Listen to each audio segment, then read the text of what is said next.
বরেণ্য সঙ্গীতশিল্পী পাপিয়া সারোয়ার মারা গেছেন। ইন্না লিল্লাহি ওয়া ইন্না ইলাইহি রাজিউন। সকাল 7:45 রাজধানীর একটি হাসপাতালে তিনি শেষ নিঃশ্বাস ত্যাগ করেন। সর্বস্তরে শ্রদ্ধা নিবেদনের জন্য শুক্রবার সকাল 9টা থেকে দুপুর 12টা পর্যন্ত কেন্দ্রীয় শহীদ মিনারে পাপিয়া সারোয়ারের মরদেহ রাখা হবে। এরপর ধানমন্ডি ঈদগাহ মসজিদে জুমার পর জানাজার নামাজ হবে।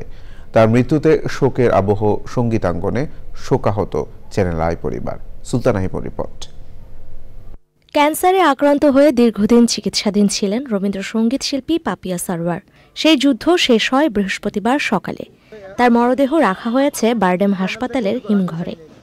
পরিবারের সদস্যরা জানিয়েছেন, সবার শ্রদ্ধা নিবেদনের জন্য শুক্রবার সকাল 9টা থেকে দুপুর 12টা পর্যন্ত পাপিয়া সারোয়ারের মরদেহ রাখা হবে কেন্দ্রীয় শহীদ মিনারে। বাদ জুমা ধানমন্ডি ঈদগাহ মসজিদে জানাজার নামাজ হবে। পাপিয়া সারোয়ারের প্রয়াণে শোকাহত চ্যানেল আই পরিবার। তারকা কথনের আয়োজনে গুণী এই শিল্পীকে স্মরণ করা হয়। তার প্রতি শ্রদ্ধা নিবেদনের জন্য চ্যানেল আইয়ে খোলা হয়েছে শোক বই। পাপিয়া সারোয়ারের জন্ম বরিশালে 1952 সালের 21শে নভেম্বর। তিনি ঢাকা বিশ্ববিদ্যালয়ের প্রাণীবিজ্ঞান বিভাগে পড়াশোনা করেন।